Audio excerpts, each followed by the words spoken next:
इस वीडियो में हम बात करेंगे करंट कैरिंग सोलेनॉइड और इसके मैग्नेटिक फील्ड के बारे में कि current carrying solenoid magnetic field किस तरह से प्रोड्यूस करती है, मैग्नेटिक लाइंस कैसे फॉर्म होती हैं इसमें, और साथ में इसके आउटर और इनर पॉइंट पर मैग्नेटिक फील्ड किस तरह से वेरी होता है, क्या होता है, उसकी वैल्यू क्या होती है, इनफाइनाइट लेंथ की सोलेनॉइड क्या होती है, और अगर फाइनाइट लेंथ की सोलेनॉइड है तो उसके मैग्नेटिक फील्ड किस तरह से वेरी होगा हर पॉइंट पे अंदर, इसके अंदर। ठीक है, तो सबसे पहले देखते हैं सोलेनॉइड होती क्या है।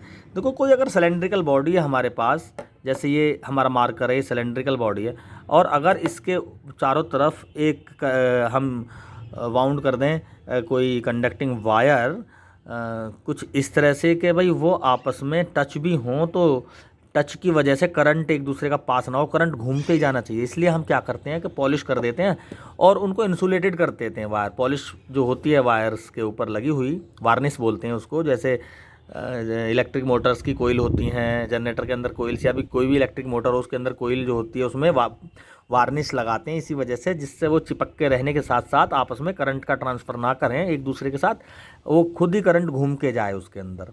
तो अगर हम किसी सिलेंड्रिकल बॉडी में, ये सिलेंड्रिकल बॉडी है, और हम इस पर एक इस तरह से कोई मेटेलिक वायर, नाइक्रोम या कॉपर का वायर इस पर वाउंड करें, तो हम इस सिस्टम को सोलेनॉइड बोलते हैं। तो और अगर हम इसमें करंट कैरी कर दें, करंट टाइम के साथ चेंज नहीं होना चाहिए, तो करंट अगर हम कैरी कर दें तो इसमें देखो ज़रा, करंट इस तरह से घूमेगा ना कोइल्स में, ऐसे ऐसे घूमेगा। तो अगर फिंगर्स की तरह करंट घूमे तो हमारा थंब मैग्नेटिक लाइंस को शो करेगा, तो यहाँ से मैग्नेटिक निकलेंगे। ठीक है, आगे को तो ये है, यहाँ से ये नॉर्थ पोल बन जाएगा इसमें, और मैग्नेटिक लाइन इस तरह से निकलेंगी। ठीक है, ऐसे। क्लियर? तो ये एक मैग्नेट की तरह ही काम करेगी, कोई ये नॉर्थ पोल, ये साउथ पोल, और यहाँ से अंदर ही अंदर मैग्नेटिक लाइन फिर नॉर्थ पोल पर पहुँच जाएंगी। ठीक, तो ये है करंट कैरिंग सोलेनॉइड। तो हम जानते हैं भाई, करंट जो कैरिंग ये सोलेनॉइड है, इसमें जो वायर है इसके बहुत सारे कुछ इस तरह के लूप होते हैं। ठीक है, जैसे ये लूप हो गया, ये लूप हो गया, और अगर इसमें इस तरह से करंट फ्लो करता है इस लूप में, तो भाई इसमें मैग्नेटिक लाइन कैसे डेवलप होंगी। तो अगर यहाँ पे right hand thumb rule apply करें तो मैग्नेटिक लाइन कुछ इस तरह से अप्लाई होंगी। ठीक है, ऐसे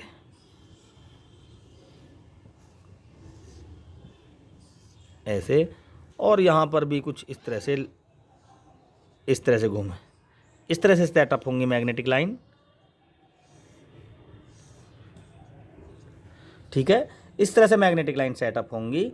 करंट की डायरेक्शन अगर ये तो एंटी क्लॉकवाइज है, क्लॉकवाइज हो जाएगी तो करंट मैग्नेटिक लाइन इस तरह से निकल जाए, ऐसे ऐसे जाएंगी। ठीक है, तो ये हो गया। देखो जैसे ये है, तो यहाँ पर हम करंट की डायरेक्शन चेंज करें अगर ऐसे, तो मैग्नेटिक लाइन इस तरह से जाएंगी, ऐसे।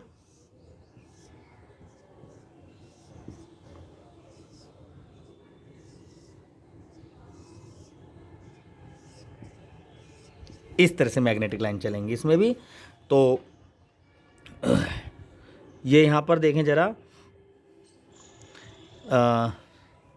मैग्नेटिक लाइन निकल के इधर से रही है, नॉर्थ पोल ये हो गया, ये साउथ हो गया। यहाँ पर देखें, ये इस साइड नॉर्थ पोल हो गया और ये साउथ पोल हो गया, जहाँ को रिसीव हो रही हैं। दूसरी कंडीशन में नॉर्थ साउथ को थोड़ा सा इसको और पढ़ें हम थोड़ा। तो जैसे ये हमारे पास एक कोइल है और इसमें करंट फ्लो हो रही है ऐसे, तो हमने राइट थंब रूल से पढ़ा है कि जब किसी वायर में करंट फ्लो होता है ऐसे, तो मैग्नेटिक लाइन इस तरह से फॉर्म होती हैं। ठीक है, इस तरह से। तो करंट थंब शो कर रहा है यहाँ पर, और फिंगर्स क्या शो कर रही हैं, बोलो? फिंगर्स शो कर रही हैं मैग्नेटिक फील्ड को। यहाँ पर थोड़ा सा उल्टा समझ लेंगे हम, यहाँ पर फिंगर्स को हम करंट से दिखा देंगे और थंब से मैग्नेटिक फील्ड। तो अगर ये करंट है यहाँ पर, और देखो यहाँ पर ये हमारी फिंगर्स एंटी क्लॉकवाइज हैं, तो थंब अपवर्ड डायरेक्शन में है, तो अपवार्ड डायरेक्शन का मतलब है मैग्नेटिक लाइंस निकल रही हैं। थंब यहाँ पर मैग्नेटिक लाइंस को शो करेगा, तो इसके इस सरफेस से मैग्नेटिक लाइन ऊपर को निकलेंगी, तो ये हमारा मैग्नेटिक चूँकि निकल रही हैं ऐसे मैग्नेटिक लाइन, तो ये नॉर्थ पोल बन जाएगा, ठीक है। और इसी रिंग का जो दूसरा अंदर वाला दूसरा सिरा होगा, दूसरा सरफेस होगा, ये रिंग है, रिंग का हमारी तरफ वाला सरफेस जो ऊपर को मैग्नेटिक लाइन निकल रहा है वो तो हो गया नॉर्थ पोल, और जो अंदर का सिरा है इसका, जो अंदर का स्पेस है वो साउथ पोल, क्योंकि मैग्नेटिक लाइन ऐसे निकले के और इस तरह से दूसरी तरफ को जाएंगी, इसमें रिसीव करेंगी दूसरी तरफ से। और अगर करंट की वैल्यू को थोड़ा सा हम चेंज कर दें, ऐसे क्लॉकवाइज कर दें, तो यहाँ पर इस तरह से हो जाएगा।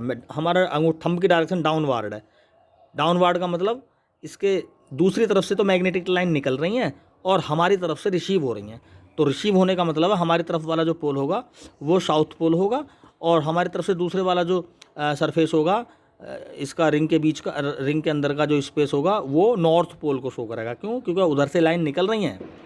ये इस साइड देखो ज़रा, मैग्नेटिक हमारी फिंगर्स यहाँ पर क्लॉकवाइज है और थंब डाउनवार्ड है।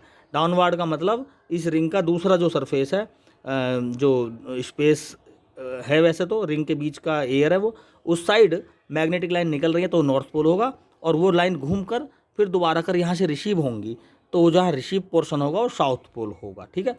तो कुछ ये बेसिक चीज़ें हैं जिन्हें हमें इस करंट कैरिंग सोलेनॉइड का मैग्नेटिक फील्ड फाइंड करने से पहले सीखनी है, ठीक है। तो हमें पता है कि जो हमारी सोलेनॉइड होती है उसमें बहुत सारे लूप पास पास रहते हैं, जैसे एक लूप ये हो गया, दूसरा लूप ये हो गया।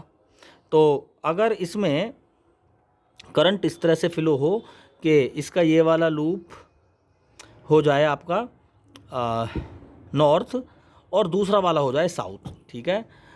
करंट इस तरह से फ्लो हो रही है इसमें ऐसे, तो ये नॉर्थ हो गया, ये वाला इसका सरफे इसका जो फ्रंट है, और जो बैक वाला फ्रंट है इसका वो साउथ पोल को शो करेगा। ऐसी करंट घूम के फिर इसमें भी आएगी वही करंट, तो इसका भी ये वाला सिरा इसका जो फेस है रिंग का, हमारी तरफ का फेस वो नॉर्थ पोल की तरह काम करेगा, और दूसरा फेस साउथ पोल की तरफ काम करेगा। तो मैग्नेटिक लाइंस एक्चुअली अगर ये अकेली होती रिंग इस तरह से होती, तो ये नॉर्थ पोल होता ये फेस, और दूसरा फेस होता दूसरी तरफ का साउथ फेस होता, तो मैग्नेटिक लाइन इस तरह से निकल के ऐसे आ जाती है इसमें, ठीक है, नॉर्थ से निकल के साउथ की तरफ। लेकिन यहाँ पे क्या होगा, नॉर्थ से जब मैग्नेटिक लाइन निकलेंगी तो वो साउथ, इस वाले साउथ को ना जाकर ये जो अगली वाली जो रिंग है इसी का जो साउथ है इसमें कोई एंट्री कर जाएंगी, और इससे अगली वाली जो रिंग है ये अगला वाला लूप आया, इसका भी हमारी तरफ का जो इसके फेस है वो नॉर्थ पोल की तरह काम करेगा, और दूसरी तरफ का फेस इसका साउथ का। तो जो ये जो दूसरे नंबर पर जो ये लूप है इसका जो नॉर्थ पोल से लाइन निकलेंगी वो अपने साउथ में ना जाकर इसी नेक्स्ट वाले के साउथ में चली जाएंगी, और ये लाइन सीधी चली जाएगी, ठीक है, इस तरह से। तो सोलेनॉइड में होता क्या है, सोलेनॉइड में इसी तरह से एक सिलेंड्रिकल बॉडी पर, यह है कोई सिलेंड्रिकल बॉडी, बहुत सारी इस तरह से कोइल बनाई जाती हैं, ठीक है, करंट इसमें कैरी है, और मैग्नेटिक लाइंस नॉर्थ से निकलती हैं और घूम के साउथ की पोल की तरफ को आती है इस तरह से, ठीक है। तो जैसे हमने एक रिंग बनाई थी ऐसे, ये रिंग बनाई थी, करंट जब चल रहा था तो साइड में भी ऐसे मैग्नेटिक फील्ड घूम रहा था, तो इनके भी घूमेगा मैग्नेटिक फील्ड, तो यहाँ भी घूमेगा इस तरह से, तो ये इस तरह से, और ऐसे मैग्नेटिक फील्ड घूमेगा ये साइड में भी, क्योंकि ये घुमाव ले रही है ना, जब भाई कोइल है तो ऊपर से भी मैग्नेटिक फील्ड इस तरह से, करंट चल रहा है तो इस तरह से मैग्नेटिक फील्ड घूमेगा ही ओवरऑल, फिर सीधा बीच में को इस तरह से जाएगा, ठीक है।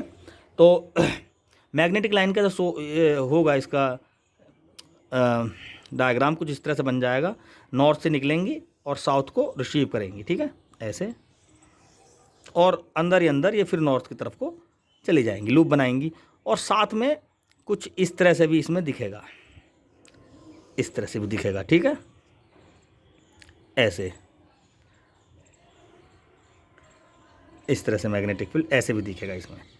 तो ये है जो करंट कैरिंग सोलेनॉइड है उसकी वजह से जो मैग्नेटिक लाइंस किस तरह से नॉर्थ से साउथ की पोल, नॉर्थ और साउथ पोल किस तरह सेटअप होते हैं और मैग्नेटिक लाइन किस तरह से नॉर्थ से साउथ की तरफ को कर्व पाथ को फॉलो करती हुई चलती है। ठीक है, तो चलने का मतलब मेरा है कि सेटअप हो गया मैग्नेटिक फील्ड इस तरह से। ठीक, अब हम एक्सप्रेशन फाइंड करेंगे सोलेनॉइड की वजह से मैग्नेटिक फील्ड का।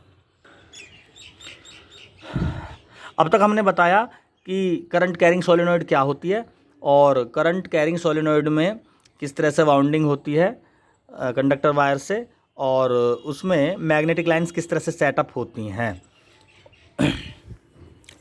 अब हम बात करेंगे इस करंट की वजह से जो सोलेनॉइड में कैरी हो रहा है मैग्नेटिक फील्ड कहाँ और कितना होता है।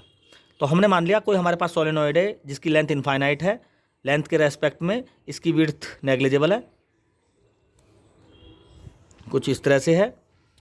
फिलहाल इसका एक पोर्शन ले लेंगे हम, हालांकि ये इनफाइनाइट लेंथ की है। ठीक है, इसीलिए इसकी लेंथ के रेस्पेक्ट में इसकी विड्थ क्या है, नेग्लिजिबल है। मैग्नेटिक फील्ड हमें एक तो एक्सटर्नल पॉइंट पर फाइंड करना है और एक इंटरनल पॉइंट पर फाइंड करना है। ये पी पॉइंट है, ये क्यू पॉइंट है। इलेक्ट्रिक करंट मैंने एक दो लूप बना लेते हैं यहाँ पर, लूप नहीं सॉरी कोइल दिखा देते हैं। तो करंट जब चलेगा तो एक तरफ तो अपवार्ड डायरेक्शन में रहेगी और दूसरी तरफ डाउनवार्ड डायरेक्शन रहेगी करंट की। ठीक है, तो सबसे पहले हम पी पॉइंट पर फाइंड करेंगे मैग्नेटिक फील्ड एट पी। तो पी पॉइंट पर फाइंड करने के लिए हमें क्या काम करना होगा, हमें इस इनफाइनाइट लेंथ की सोलेनॉइड का एक पर्टिकुलर लेंथ एज्यूम करके हमें लूप बनाना है जो ऐसा हो कि पी पॉइंट से होता हुआ जाए और पूरी की पूरी करंट को, इफेक्टेड करंट को, पूरी की पूरी करंट को वो अपने अंदर इनक्लोज कर ले लूप। ठीक है, लूप सिमेट्री में होना चाहिए और उसमें जिस पॉइंट पर हमें मैग्नेटिक फील्ड फाइंड करना है वहाँ से होके जाना चाहिए। तो हम कुछ इस तरह से लूप बना लेंगे इसका। तो टोटल का टोटल हमने ये लूप बना लिया और इस पॉइंट पर इस लूप के एक लाइन इंटीग्रल अगर हम लें इस पॉइंट पर, तो ये हो जाएगा line integral of magnetic field is equal to mu naught into total effective current. देखो टोटल इफेक्टिव करंट देख लेते हैं। देखो इस पॉइंट पर जितनी करंट अपवार्ड डायरेक्शन में है उसकी वजह से यहाँ कुछ मैग्नेटिक फील्ड जनरेट होगा। ठीक, और ये डाउनवार्ड मैग्नेटिक यहाँ करंट है, तो इस डाउन डायरेक्शन में भी जो मैग्नेटिक फील्ड होगा वो अपोजिट डायरेक्शन में होगा एक साइड। ठीक है, यहाँ पर ये माना जा रहा है कि करंट की डायरेक्शन ये है और यहाँ पर ये माना जा रहा है कि करंट की डायरेक्शन ये है, तो नेट करंट तो ओवरऑल जीरो हो गया। ठीक है, इस पॉइंट पर तो बी डॉट डी एल की वैल्यू क्या हो जाती है, जीरो हो जाती है।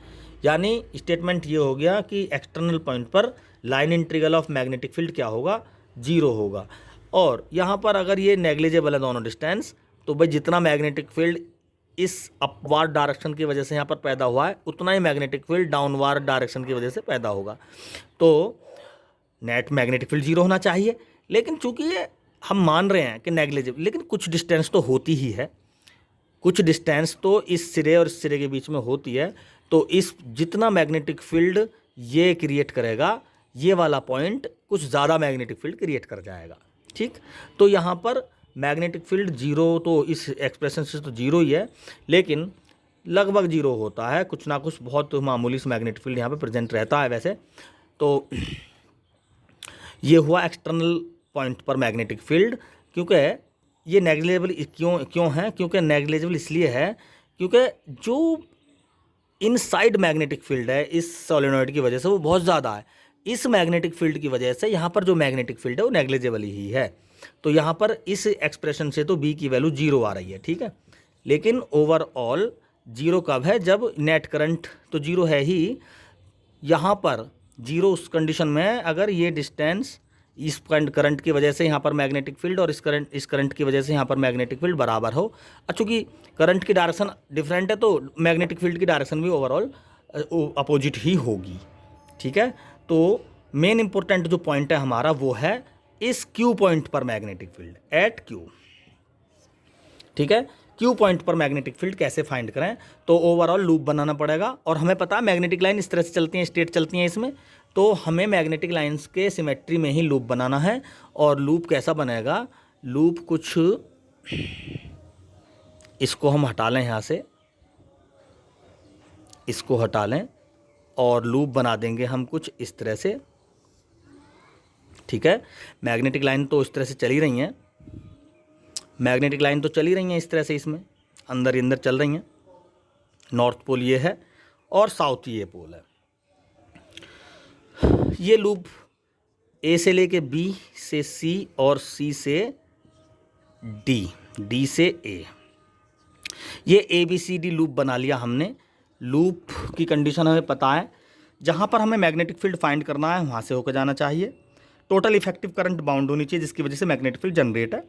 टोटल करंट कितनी है, अगर एक कोइल की करंट स्मॉल आई है तो टोटल करंट कितनी होगी, जितनी इसमें टर्न है। पर यूनिट लेंथ पर एन टर्म है अगर इसमें, तो टोटल लेंथ में टर्न हो जाएंगी एल की, मल्टीप्लाई कर देंगे टोटल लेंथ की इसकी। और एक टर्म की एक लूप की करंट आई है तो एन एल लूप की करंट हो जाएगी एन एल आई। तो टोटल करंट इतनी काम करेगी इसमें, ठीक है, एन एल आई। तो यहाँ पर ये टोटल करंट होगी इसमें, जो इस पॉइंट, ये पॉइंट्स क्लियर हो रहे हैं ना, ये पॉइंट्स अपवर्ड डायरेक्शन करंट, ये सारी की सारी इफेक्टेड है यहाँ पर। तो टोटल नेट करंट हमने इस लूप में बाउंड कर ली और हमारा ये लूप सिमेट्री में भी है। तो हम इस लूप की वजह से, लूप की मदद से एम्पीयर लॉ अप्लाई करके इस क्यू पॉइंट पर मैग्नेटिक फील्ड फाइंड करेंगे। तो चलो लगा देते हैं अपना एम्पीयर लॉ। लाइन इंटीग्रल कर लेते हैं बी डॉट डी एल, कहाँ से लेके कहाँ तक, ए से लेके बी तक और बी से सी, सी से डी, डी से, चारों पार्ट्स में कर लेते हैं। तो ये ए से लेके बी तक कर लिया हमने, ठीक है। और अब की बार बी से लेके ए में भी कर लेंगे इसको, और सी से लेके डी कर लेंगे, क्योंकि एक लाइन है तो एक बार लग गया यहाँ पर। इस लाइन के लिए बी से सी की कंडीशन में बी से सी, और ये सी से डी और डी से ए, डी से A, B dot D L is equal to mu naught total current N L I. ये टोटल करंट हमने लगा दी इसमें, ठीक है, mu naught N L I, ठीक। तो भाई देखें जरा बी डॉट डी एल, हमने मान लिया कि ये जो ए से बी तक की लेंथ है वो स्मॉल एल मान लेंगे, तो बी डॉट डी एल हो जाएगा B L, clear. B L कहाँ से कहाँ तक ले लेंगे, जितनी हमने सोलेनॉइड की इफेक्टिव लेंथ ली है 0 से लेके एल तक, ठीक। अब बी से सी देख लें, बी से सी इस लूप के लिए देखें जरा, देखो हमारा मैग्नेटिक फील्ड तो है इस तरह से, पॉइंट क्यू पर ए से लेके बी की तरफ है मैग्नेटिक फील्ड, तो इस यहाँ पर तो थीटा 0 डिग्री हो गया। तो हमने सीधा B dot D L cos 0 apply करके यहाँ पर B dot D L cos 0 हो जाएगा, इस ये जो टर्म हो जाएगी, कॉस 0 की वैल्यू 1 है तो हमने लिखी नहीं है वो, ठीक है, डायरेक्ट लिख दिया है। यहाँ पर देख लें बी से सी के केस में मैग्नेटिक फील्ड तो ये और हमारा लूप है ये, तो मैग्नेटिक फील्ड की डायरेक्शन में और लूप की डायरेक्शन में कितने डिग्री का एंगल है, 90 डिग्री का, तो ये टर्म 0 हो जाएगी। यहाँ पर देखें सी से डी, हमारा मैग्नेटिक फील्ड ये है और लूप की डायरेक्शन भी है, तो थीटा तो इसके लिए 0 डिग्री हो गया, बोलो थीटा तो इसके लिए 0 डिग्री हो गया। लेकिन यहाँ पर समस्या ये है कि मैग्नेटिक फील्ड यहाँ पर जो है इसके रेस्पेक्ट में यहाँ पर नेग्लिजिबल है, जो हमने यहाँ पर भी बताया था। एक्सटर्नल पॉइंट पर जो मैग्नेटिक फील्ड होता है वो नेग्लिजिबल होता है। क्यों, उसका रीज़न है सारा का सारा मैग्नेटिक फील्ड इस सोलेनॉइड का अंदर वाले पॉइंट पर तो कन्वर्ज होकर सारा सारा अंदर को निकल रहा है इसमें को, ठीक है। लेकिन जो बाहर का मैग्नेटिक फील्ड है, मैग्नेटिक लाइंस की नेचर होती हैं फैल जाती हैं, ये डाइवर्ज हो जाती हैं, तो बाहर के पॉइंट्स पर ये दूर दूर रहती हैं मैग्नेटिक लाइंस, कोई ये जा रही है तो कोई यहाँ ऐसे जा रही है, कोई इस तरह से जा रही है। तो मैग्नेटिक जो हमारी सोलेनॉइड है इसके बाहर मैग्नेटिक लाइन फैल जाती हैं, तो ओवरऑल हम वहाँ ये मान लेते हैं तो मैग्नेटिक फील्ड डाइवर्ज होने की वजह से बाहर ये 0 हो जाता है, 0 नेग्लिजिबल मान लेते हैं। तो यहाँ पर क्या हुआ, ये जो सी से डी पोर्शन है इसमें बी की वैल्यू लगभग 0 होने की वजह से टर्म 0 हो गई। और यहाँ पर देखें अब डी से ए, जो कंडीशन बी से सी की थी वही डी से ए की है 90 डिग्री, तो ये टर्म भी 0। और यहाँ पर बचा हमारा म्यू नॉट एन एल आई, यहाँ पर हम लिमिट लगा देंगे इसकी बी डॉट एल, ये हो जाएगा बी डॉट एल, और ये एल से एल कैंसिल, यहाँ पर आ गया म्यू नॉट एन आई। ये इंटरनल पॉइंट पर क्या है, इनफाइनाइट सोलेनॉइड के लिए मैग्नेटिक फील्ड की वैल्यू, ठीक है, जो कि number of turn small N पर डिपेंड करती है, लेंथ पर डिपेंड नहीं करती, करंट आई पर डिपेंड करती है, ठीक। जबकि म्यू नॉट मतलब कि हमारी सोलेनॉइड ऐसे मीडियम में रखी है जिसकी परमेबिलिटी म्यू नॉट है, यानी वो स्पेस या एयर में रखी हुई है। तो ये है इनफाइनाइट लेंथ की सोलेनॉइड के लिए मैग्नेटिक फील्ड, क्योंकि हमने इसमें पहले ही मान लिया था कि भाई हमारी जो सोलेनॉइड है वो इनफाइनाइट लेंथ की है, ठीक। अगर इसकी लेंथ फाइनाइट है, इनफाइनाइट है, तब तो सेंटर पर मैग्नेटिक फील्ड हर जगह एक सा होगा क्योंकि लेंथ इनफाइनाइट है।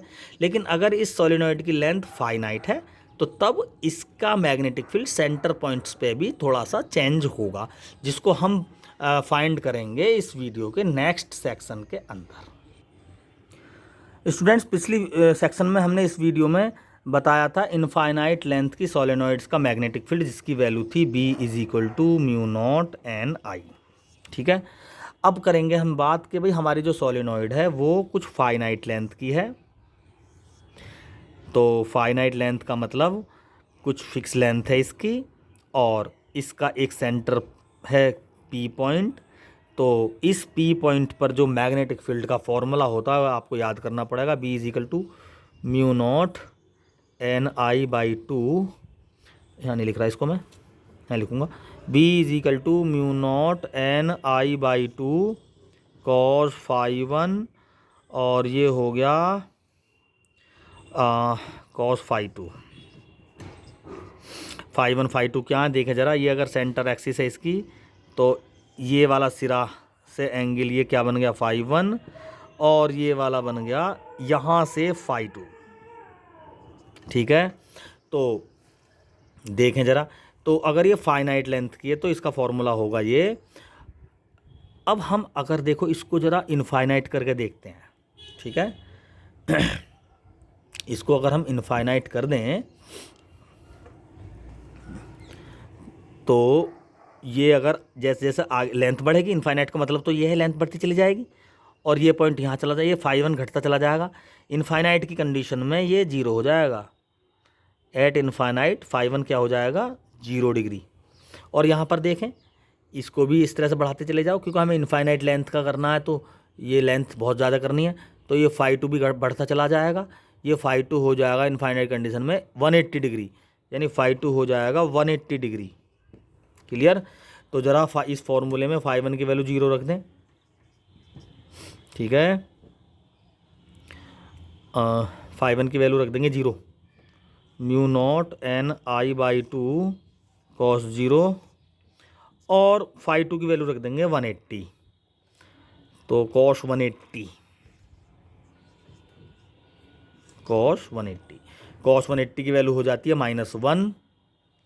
कॉस 180 को लिख सकते हैं हम, देखो कॉस 180 को सोल्व कर दें, 90 + 90, कॉस 90 माइनस साइन 90 और -1, तो कॉस 180 की वैल्यू होती है -1, तो -1 और माइनस पहले ही है, तो यहाँ पर क्या हो गया mu naught N I by to, 1 + 1 2, और ये 2 से 2 कैंसिल, तो यहाँ पर आ गया आपका B is equal to mu naught N I, जो किस कंडीशन में है, जो अभी हमने प्रूफ की थी, ये फार्मूला मैच कर रहा है, ये वाला फार्मूला मैच कर रहा है। तो ये क्या है इनफाइनाइट लेंथ के केस में, तो जनरल फाइनाइट लेंथ के केस में तो फार्मूला ये बन गया, इनफाइनाइट लेंथ के केस में फार्मूला बन गया ये, इसी जो हमारे पास सोलेनॉइड है इसी को ही हमने चेंज कर लिया है, फाई वन 0 डिग्री, इसी फाइनाइट लेंथ की सोलेनॉइड को इनफाइनाइट में चेंज कर लिया, ठीक है। और अगर हम इस पॉइंट को किसी एक सिरे पर ले जाएं, सिरे पर ले जाने का मतलब है इस पॉइंट को हम उठा के यहाँ ले जाएं, तो ये एंगल कितना बन जाएगा 90 डिग्री, क्या बन जाएगा ये 90 डिग्री। तो किसी इनफाइनाइट लेंथ की सोलेनॉइड के किसी एक पर्टिकुलर सिरे पर मैग्नेटिक फील्ड फाइंड करें, तो फाई वन कितना रख देंगे 90 डिग्री, और फाई टू 180 है ही, तो इसको सब सोल्व करेंगे, फाई वन की जगह 0 डिग्री 90 डिग्री रख लो, ये टर्म 0 हो जाएगी, और यहाँ से 1 बचेगा, तो मैग्नेटिक फील्ड की वैल्यू आ जाएगी mu naught N I by to, ठीक है। यानी मैग्नेटिक फील्ड इनफाइनाइट लेंथ की सोलेनॉइड पर मैग्नेटिक फील्ड आधा हो गया, सेंटर पर मैक्सिमम है। सेंटर से जैसे ही हम साइड की तरफ को चलते हैं तो मैग्नेटिक फील्ड घटता चला जाता है और एक साइड पर जाकर ये क्या हो जाता है, आधा हो जाता है। इसका मतलब ये हुआ कि भाई सेंटर पर सबसे ज़्यादा मैग्नेटिक फील्ड है और एक साइड पर कम हो गया। ठीक है, तो ये इसकी एक कंडीशन है। जबकि इनफाइनाइट लेंथ अगर है दोनों तरफ से, यहाँ से तो एक तरफ से तो ये इनफाइनाइट अप्रोच कर रहा है, दूसरी तरफ से एक सिरा मिल, हम कह रहे हैं कि सिरे पर ले गए, तो सिरे पर मैग्नेटिक फील्ड क्या हो जाएगा, सिरे पर मैग्नेटिक फील्ड हो जाएगा सेंटर का मैग्नेटिक फील्ड का बिल्कुल हाफ। ठीक है, तो ये है कंडीशन मैग्नेटिक फील्ड की सोलेनॉइड की वजह से। Thank you.